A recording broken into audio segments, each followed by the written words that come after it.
Hello and welcome to Horror Cult Trash Over, the show that discusses all of the masterpieces and trash to pieces of genre cinema. I'm Gary. And I'm Chris. And we are back with another festival episode. Yes. Extra special bonus festival episode where we're talking about our highlights. And this time it's for BFI Flair London LGBTQIA Plus Film Festival. Yeah, it's nice to do these little episodes every so often with the festivals. Just to let everyone know of the films that we've enjoyed, films to look out for. Really enjoy it. We do Glasgow and London, don't we? Fright Fest. Yeah. So it's always nice. Always nice to spread the word for these wonderful filmmakers. Yeah. And if you are new to our festival episodes, I say this every time, the people who listen to all of them must be sick of hearing me say it. But we are only going to be discussing our highlights, and we did only have access to the digital library, as well as 2 screeners that were sent to us, actually. But yeah, mostly this is stuff from the digital library. We are in Manchester, and we are now festival runners and podcast runners, and I'm in a band, and we're busy gays. Yeah, and I'm an Olympic bronze medalist in high jump, so... Yeah. And all that, as well as our 2 jobs in the daytime as well. Yes. So, yeah, we didn't get a chance to go to London, but we got access to the digital library, and it's great because this means we get to recommend you stuff that you may have missed. Hopefully you didn't. Hopefully you got CDs because they're all great. But, you know, this is stuff that may not have a distribution deal yet. Who knows if it'll get one. They all fully deserve one. But yeah, we just thought we'd spread the word. Yeah, I especially like spreading the word about queer cinema. Yeah. Because these are, by all accounts, smaller films. Mm-hmm. You know, and that's kind of what we champion generally on the podcast. Because the bigger films, we only really discuss when they're part of dog shit. Yeah. Really, let's be fair. We don't talk blockbusters unless it's a massive dud. Mm-hmm. So it's nice to talk about films that we really like that are coming out, and we want to have that big release, hopefully, and people can think, oh shit, it's on streaming services, or they see the DVD or Blu-ray, and they're like, Gary and Chris recommended this, let's give it a go. Yeah. So, in no particular order, let's start with Egghead and Twinkie. So this is directed by Sarah Canby Holland, and it's a coming-of-age road trip comedy following an Asian American teenage girl who, after coming out to her parents, takes off on a road trip to meet her online crush with the help of her nerdy best friend. So I love coming-of-age films, especially ones that try and recapture that nostalgia of the good old days. And I love a good road trip film as well. Some of my favourite films are, of those 2 subgenres, and this does both really, really well. I like American road trip movies. Yeah. Because the road's much longer, and there's much more going. They're like, well, we're doing a road trip, and it's going to take us 4 days to get there. Here's an adventure. Yeah. Whereas if you drove in the UK for 4 days, you'd be in the Atlantic Ocean. Yeah. So it's nice. I like these kind of films. It's the kind of films that Americans do very well, and I love the queer aspects. It's very modern. It's based on a short film from 2019, but it feels very modern. Yeah. It's nice to see it from the perspective of an Asian American woman, because we tend to get coming of age films from a certain angle, especially queer ones that tend to be white gay men. So it's nice to see it from this perspective, and to have the best friend who isn't queer on the road trip with her, and there's no spoilers, but I thought it was more of a film about friendship than it was queer love. Mm-hmm. And I liked that.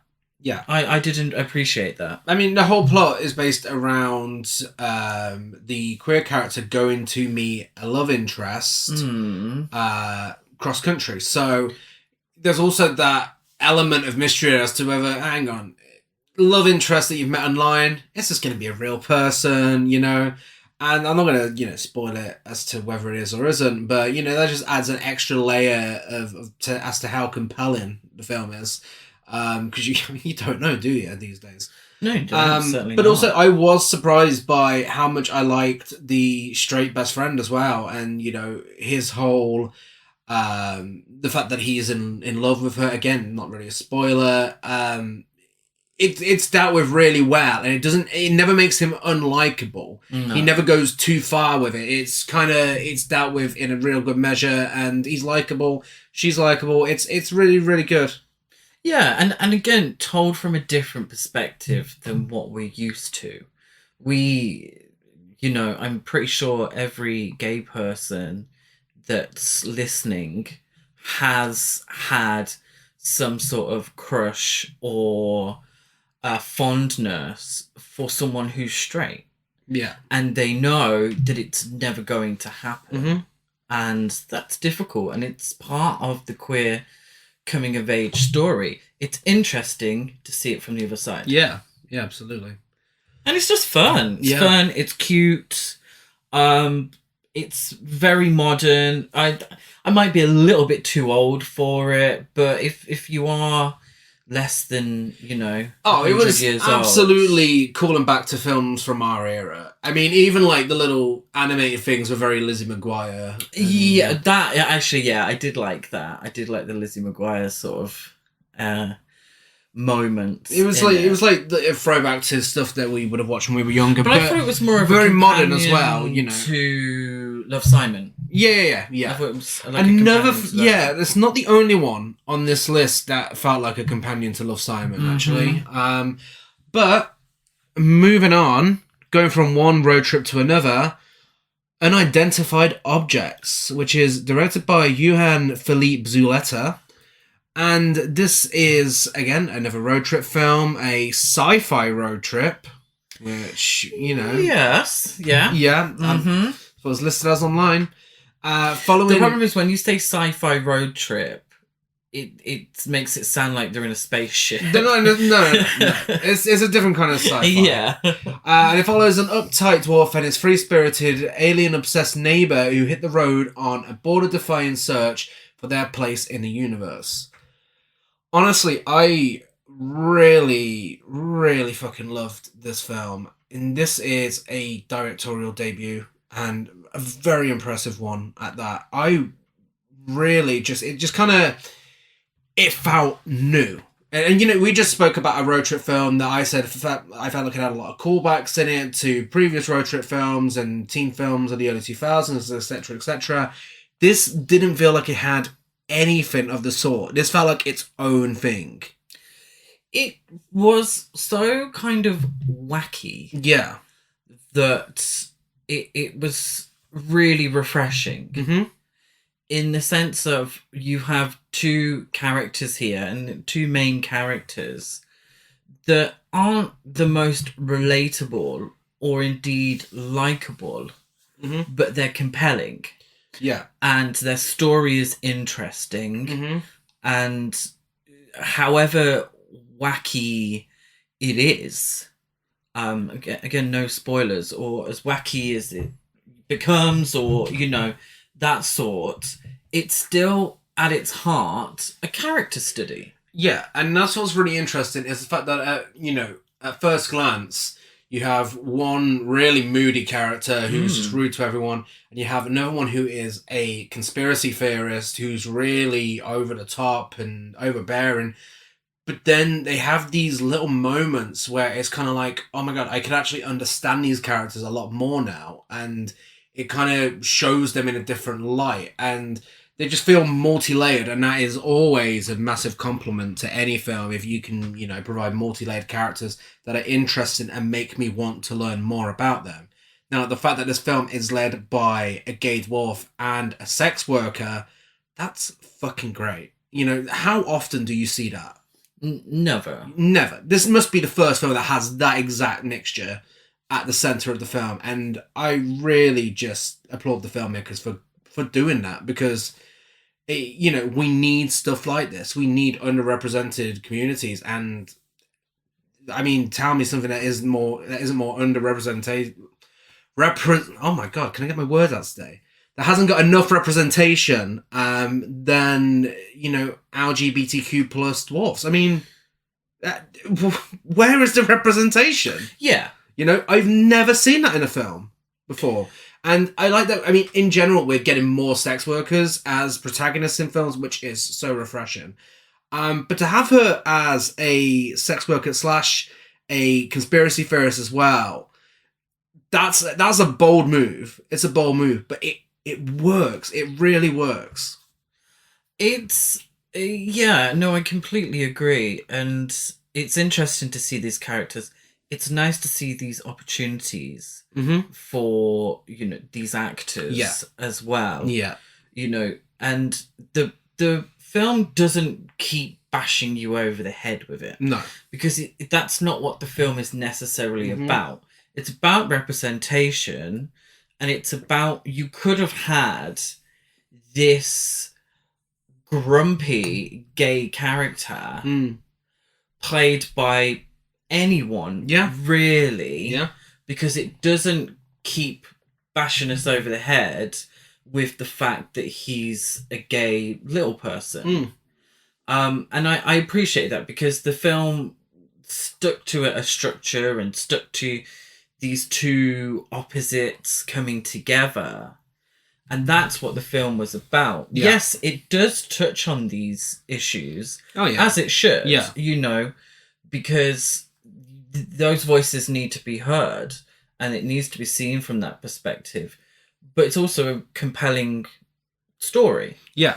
And much like, as I said with Egghead and Twinkie, the end goal of the road trip, you didn't know how it was going to turn out. It's even more the case here with the fact that, you know, she thinks that they're going to go and witness an alien abduction. That's the whole plot of the film. And, you know, at first you think, okay, obviously she's full of shit and there's going to be a big disappointment. But then as the film goes on, you see like these little surreal moments occur every now and then. It's kind of like, okay, is this film going to go there? Is this film going to go there? Are we going to see an alien abduction in this fucking film? Because it's so weird anyway, with a lot of other things it does. It kind of makes you believe it's going to go there, and it leaves you questioning. Again, I'm not going to spoil whether it does or not, but I think it just handled that really well. Yeah, and I also think it's a film about loneliness, too. Yeah, definitely. Which I'm always sort of interested in cinema, and how that's sort of shown, and the character development through that, and character foibles. Yeah. So next up we have Golden Delicious, directed by Jason Carmen, and this is the other film that felt like it was heavily influenced by Love, Simon for me. It's a romantic drama following Asian Canadian teen Jake, who, when basketball obsessed Alex moves across the street, finds himself trying out for the basketball team to get his attention. Now, in recent years, we've seen so many coming-of-age gay films, and that is not a complaint, coming-of-age gay films where a guy's figuring out his sexuality, he falls in love with another guy, this helps him realise, it may or may not lead to a straight girl getting her heart broken, and it's a formula now. It's a formula, and it's getting very familiar, but, oh my god, thank God, because, I mean, us gays are allowed formulaic films as well. We don't always have to have films that are all about gay trauma all the time. Sometimes a romantic drama about finding yourself is perfectly fine. And that's what this film is. This is a really good film. Yeah, no, I really appreciate it. It is formulaic at times, and it is something that we've come to see a lot. But again, told from the Asian Canadian perspective, gives it new meaning and nuances, and it tells a bigger story. I loved Love, Simon. I thought it was a fantastic film. I really did. But it is kind of, well, you know, he is a conventionally attractive white guy with a really nice house, and his mum looks like Jennifer Garner. So it's it's a bit like that, and it's not so far removed from that. This film, he's a very conventionally attractive man. He's popular. He's, even though he's not particularly good, he's on the basketball team. He is kind of that guy. But his family dynamic, Yeah, I thought, was probably the most interesting aspect. it was. Of the Yeah, film. absolutely. And I liked that, and I liked, because I didn't particularly like him a massive amount. No, he was very morally questionable. Yeah, and we all make mistakes and such, but I found that the dynamic between his family and him was the part that piqued my interest the most, and I thought it was very well handled, and I thought it was very interesting. Yeah. Yeah, no, absolutely. And the sort of romantic dynamic between him and, both of his love interests, I thought it was really good. I thought the cast did a really great job. I thought both relationships were completely believable, which kind of makes it easier to become invested in the long run. Yeah, absolutely. And, if you're going to be similar to any gay film, then be similar to Love, Simon. I mean, that's a high compliment. Great film. Absolutely. A little racier as well. Yeah, it is. Simon, It is. It is. A little more going on between the sheets. Next up, we have How to Tell a Secret, which is a documentary directed by Anna Rogers and Sean Dunn. And it explores the act of disclosure of being HIV positive and the stigma that drives people to withhold their status in contemporary Ireland. Documentaries like this, always so important, always needed, all the time. Yeah, This there's something really unusual, which I wasn't sure at first how well it was going to work, but it blends documentary filmmaking and theatre. So this is based on a stage play. Yes. And do you know what? It works. It really works. And it definitely adds a lot of emotional depth to the film itself. Sean Dunn, who's one of the directors, he's one of the, he's part of the documentary itself. He is one of the subjects. It talks about various people who are HIV positive and the lack of education surrounding HIV and AIDS. And it is fucking shocking that we're in 2023. This film was made in 2022, and it, seeing people in this documentary say that they had no idea that we had come such a long way with being HIV positive compared to the late 80s and the 90s, that's fucking awful. Why would schools not want to teach that? Yeah, it's told from an Irish perspective. Yeah, it's an Irish film. What I found most compelling was the theatre moment where you had actors and ordinary people speaking the words of others. Yeah. And speaking the words of those with HIV and AIDS, speaking their words. Yeah. And, I know it's cliche, but walking a mile in their shoe to a certain degree and fully deal, as actors and fully deal with what they were saying and what that means and how these people live their lives. Yeah. From day to day. I found that very interesting. Yeah. And it wasn't just a queer male perspective either. No. And I did appreciate that. And I understand the reasons why. But I think a lot of AIDS stories are told from a gay man's perspective. Yeah. And that's not always the whole of the story. So it was nice to see those different perspectives. Yeah, no, I completely agree. Yeah, and it's one of those films that I just can't recommend enough because, again, not only is the subject matter incredibly important, and it provides that education that people in Ireland are clearly lacking. But it's also just really well made and just really, really interesting and eye opening.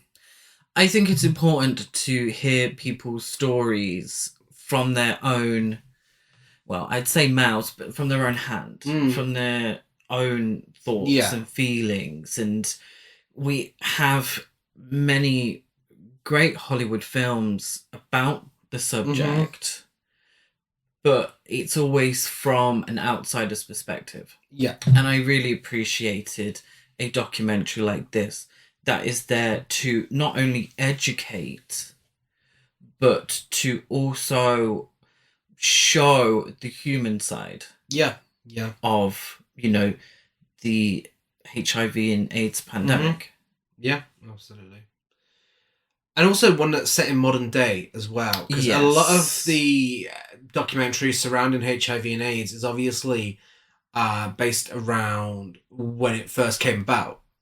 Whereas this, looks at it from a modern perspective and, handles it really well. Yeah, I feel like a lot of stories do sort of focus mainly on, the 80s and 90s where, it was at its peak, and things weren't being done about it. And that is a story that has to be told. I think, I think it's one of the best shows ever, but I cannot remember. Pose. I think Pose is one of the best TV shows ever made. But it's interesting to see it from a modern perspective where living with it day to day and dealing with the stigma of it, because we're in a better position than we've ever been, but still dealing with the stigma of it in a modern society, in a modern setting. Yeah. I found that very interesting. Yeah. Next up, another documentary. We have Willem and Frida Defying the Nazis, directed by John Hay. And it's about Willem, who was an artist who lived openly as a gay man at a time when very few did. And Frida, who was a well-connected musician who became the first woman to lead an orchestra. And we learn of their early lives and the selfless decisions that informed their devotion to the anti-Nazi cause, often at great personal risk. At this one, we can already tell you can go and watch. Yes. On Channel 4. Very pleased to say. Did it screen on TV? I don't know that much. Because I know it's on, I think it's on the YouTube. The Channel 4 YouTube. Oh, okay. It's Channel 4 documentaries. So I think it's been online. Yeah, so I mean, this was a documentary where I knew very little about the subject, and it was thoroughly fascinating. Yeah, I have to say I knew nothing of the subject. When we saw the name Willem and Frida, I have no idea who they are. Shame on me, because their story is a very important one. It's hosted by Stephen Fry, who does a fantastic job. I think he's a wonderful host for these kind of shows, and these kind of documentaries, should I say. And I just thought it was a very interesting story. I've said it time and time again on the podcast. When it comes to documentaries, if you're not interested in the subject matter, you're not necessarily, you can't lure people in if they're not interested, So I was interested in it. I read up about it afterwards. I thought it was a fantastic story. I want to learn more about them. Yeah. Because they were top-notch people. Yeah. Yeah. Nothing really else to say. No, really. No, it's just a really, really good documentary. It is. It's a fascinating subject. The documentary's well made. Stephen Fry is a fantastic host. It's a compelling story. It's based on, queerness and celebrating queerness, but also fighting oppression. Yeah. Come on, make the Hollywood blockbuster about it. Yeah. And Benedict Cumberbatch would definitely absolutely would. And for the last of our documentaries, we have Prejudice and Pride, Swedish film Queer, directed by Eva Belling. And it's a journey through Swedish film history by the depiction of the LGBTQ plus community for 100 years. From Stilla via Bergman and Zetterling to the present day. They cover everything that could possibly be covered in what is like, an hour and 30, an hour and 40. Mm-hmm. This is so good. This is actually reminded me a lot of The Celluloid Closet. I love The Celluloid Closet. I think that's a fantastic documentary. And in many ways, this is the Swedish version of The Celluloid Closet. Yeah, and it's one of those films where you know, if you're like me, you start watching it with a fairly big watch list, and you come away with an even bigger watch list because it goes through so many different films with really great clips from them. Now, when I think Swedish queer cinema, of course, I think Persona and Hour of the Wolf. Mm-hmm. First things that come to mind. And there is a really good section that discusses Ingmar Bergman on the documentary, but it doesn't take over the whole thing. Like, there is so much more that I did not know existed. I had no idea. From really early on as well. Very early on. Very early. We, I hope Gary doesn't mind me admitting this. We're not the biggest connoisseurs of Swedish cinema. in the sense of we've got a lot of watching to do. Yeah. In terms of Swedish cinema. We've seen a bit of Ingmar Bergman, and I think there's a big gap there. Mm-hmm. This was fantastic. I like films about films because I love films. So I like documentaries that talk about films. Yeah. I enjoy that. So I was already going to love it. What I really appreciated was it was so in-depth about these films, went back so far, and I'm a stickler for, that's not the word I was looking for, but I love a watch list. Yeah. And if any film is going to give me a slew of films to add to the watch list, I'm going to appreciate it. Yeah, absolutely. Before we get back to the feature-length films, I'll do a quick fire round on some great shorts that we watched. We had Fish, which was really absurd. A great look at modern dating in just a really weird, funny way. It was strange. It was very strange, but very funny. It's good. It was good. It was fun. Very modern as well. We had Hold On To Me, which I thought was just absolutely wonderful. It's a strange one though, because it kind of felt like, I suppose it was a short documentary, so it's an ode to a community of care, joy and survival created and sustained by Latrivia's Collins, who is mother to her Brooklyn community of black and brown trans people. And you literally just learn about Latrivia's Collins for a few minutes, and I thought that was great. Yeah, I'd like to see something a little longer. Yeah. Something longer. The real history of that community and what that means and who these people are. I would have loved a longer film on that. There's My Dear Boy, which was really surreal, and it was just the rise and fall of a relationship within 5 minutes, told really well with surrealism. Not complain at that. Oh yeah, yes, it was a rise and fall. You like that? I did. The short film, directed by and starring Jeremy McLean of Pose fame, which was a really interesting look at sex work in a modern perspective. Really artsy, really well made, and I'm very interested to see what Jeremy McLean does next. Hopefully, he does some feature length. Yeah, hopefully. Yeah, great actor. Loved him in Pose. My thing about short films, and it's just a question about short films in general. Do you think it's a good thing when a short film makes you want a longer version? Or do you think it because it hasn't accomplished what it needs to in a short amount of time. I Is think- it a good thing or a bad thing? I think there's an argument for both. Mm. I think there are some short films that don't do enough, but all the ones that I've just mentioned, I just really enjoyed them and wanted to see more of them, which kind of makes me hope that they get feature-length films made of them.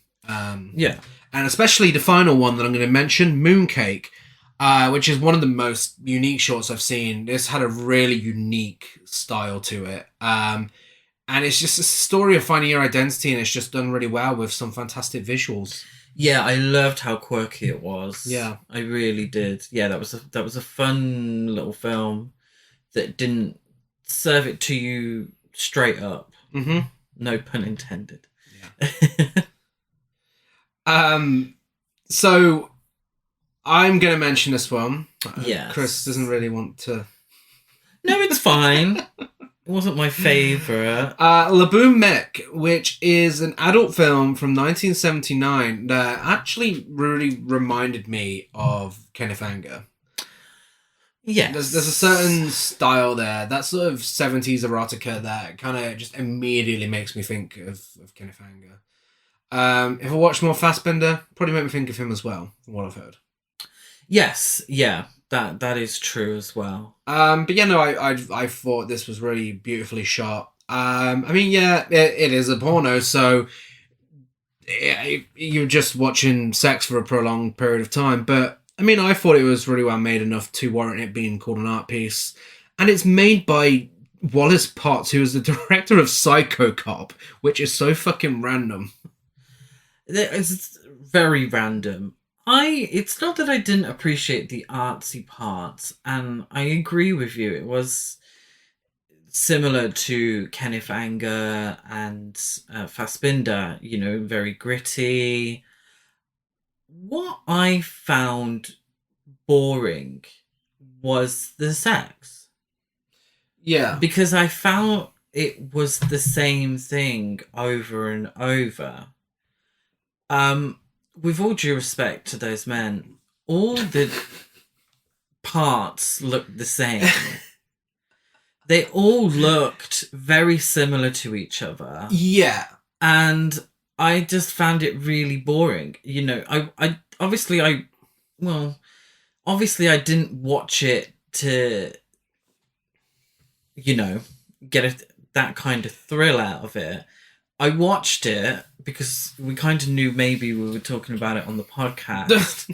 We spoke about it in terms of artistic, cinematic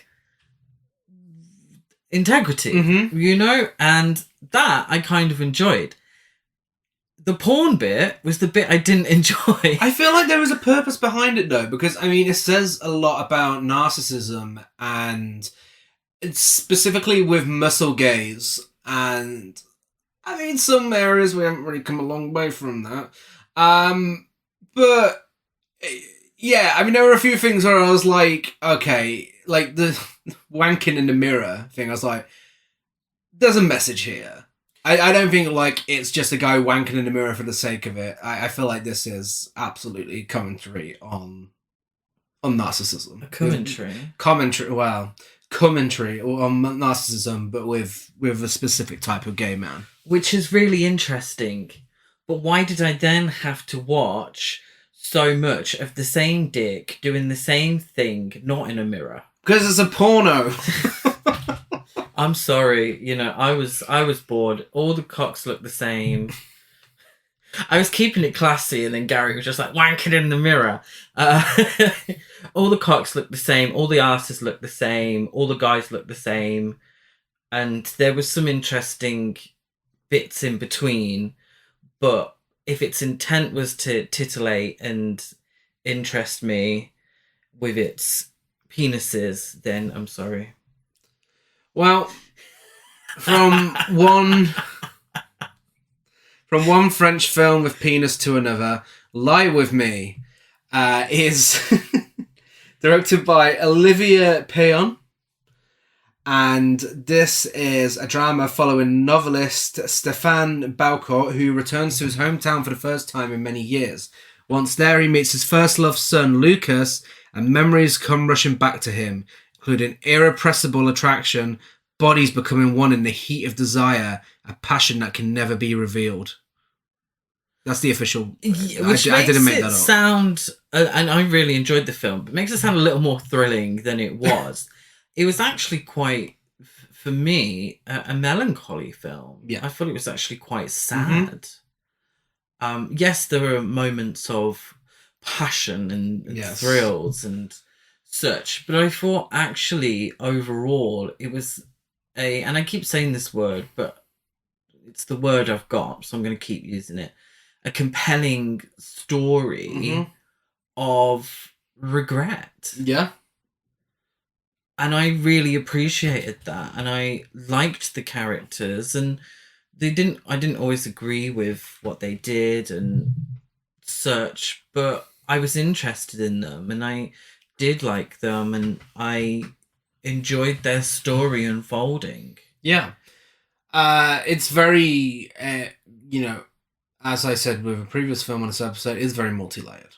Like, I mean, it really builds and builds and builds, and there are some twists and turns in there, and yeah, I didn't exactly know where the film was going. I thought I had a feeling where it was going, but I was wrong, and I was glad I was wrong. I think it went in a really good direction, and I thought it was very well made, and it's actually based on a novel, which I'm curious to read.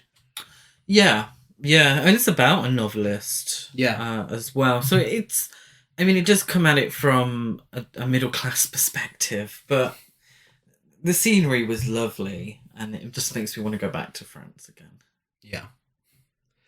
And next up, we have XX plus XY, which is directed by So-Yun Lee.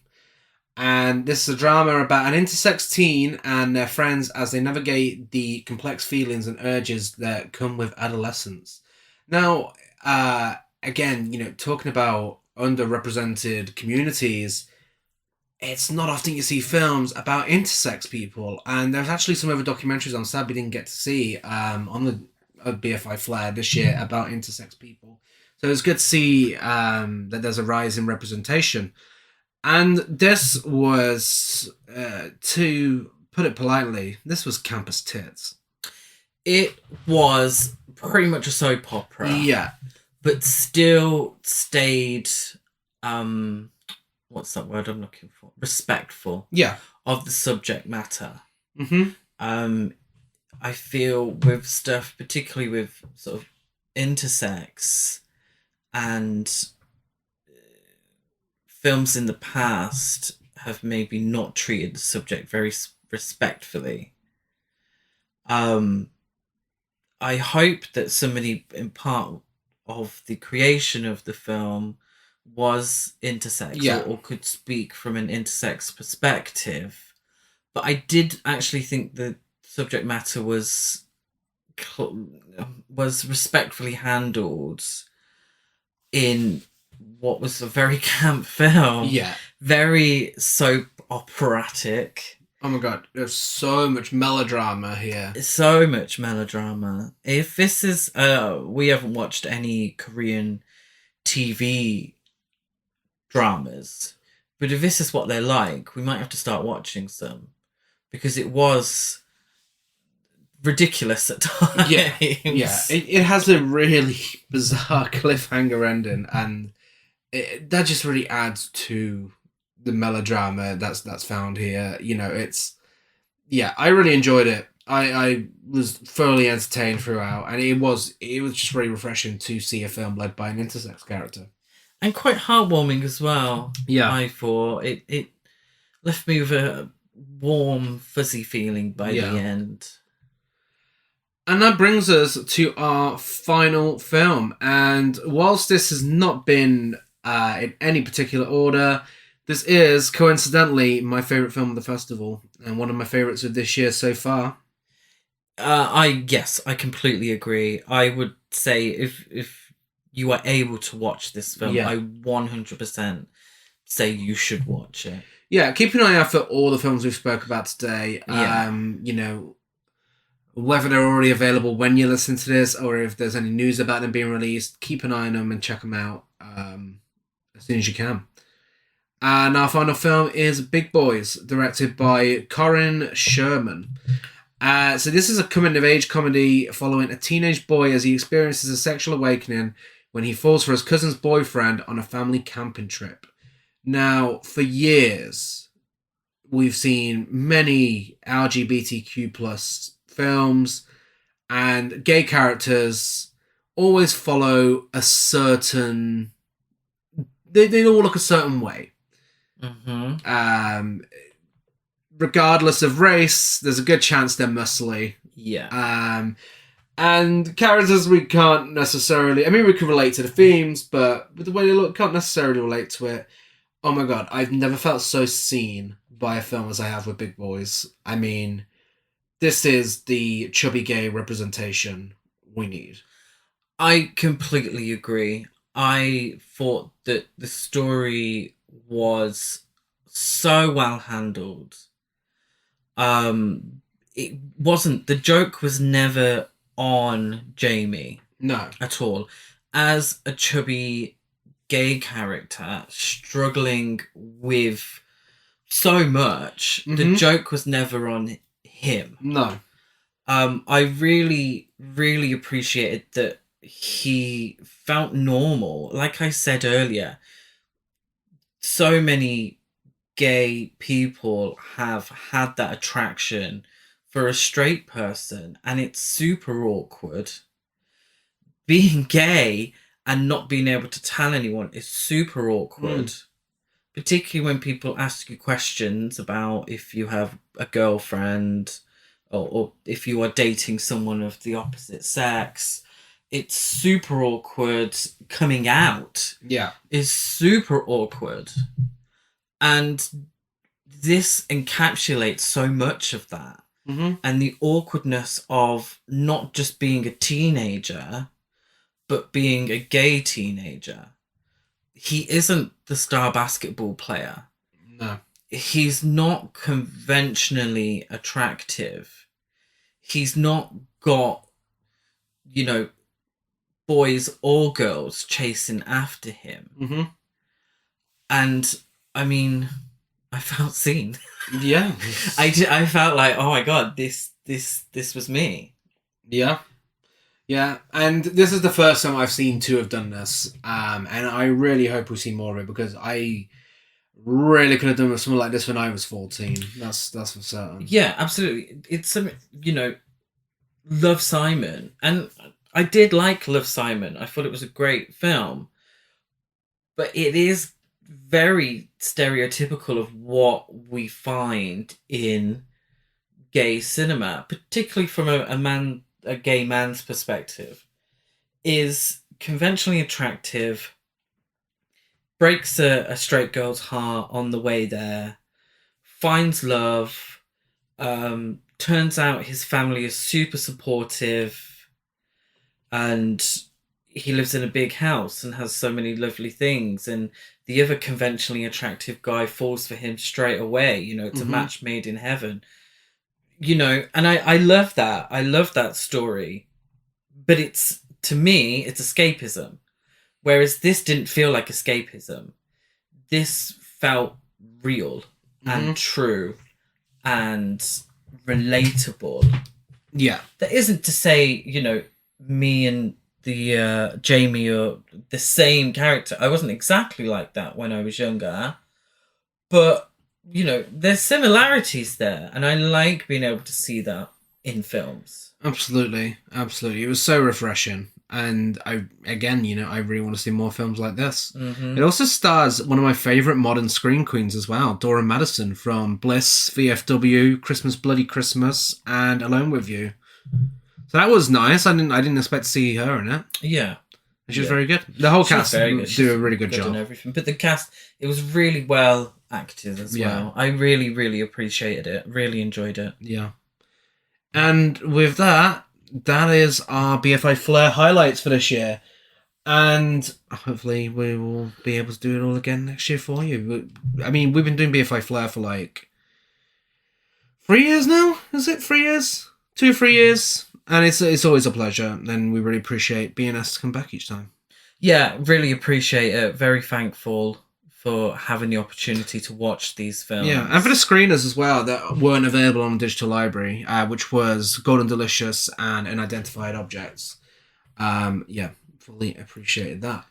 These are the films that we like to see, and it's why we keep these episodes positive, because we want to shine a light on these films. We're very fortunate to have watched these, and we just hope that in some small way, us talking about the films helps, Yeah.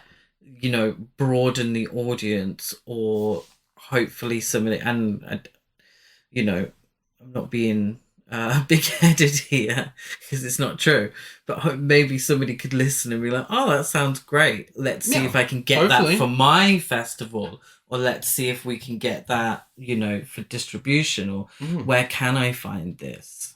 Yeah, hopefully. Absolutely. I mean, that's the plan. I'm not saying I'm an influencer, but I never post online, so. Well, if you have seen any of these films, or if you want to know any more about them, Yes. we are Horror Cult Trash over on Facebook and Instagram, Horror Cult Trash on Twitter. Yeah, you can find me as DeaditeGaz92 on Letterboxd, Gazmo205 on Instagram, and GazCruise92 on Twitter.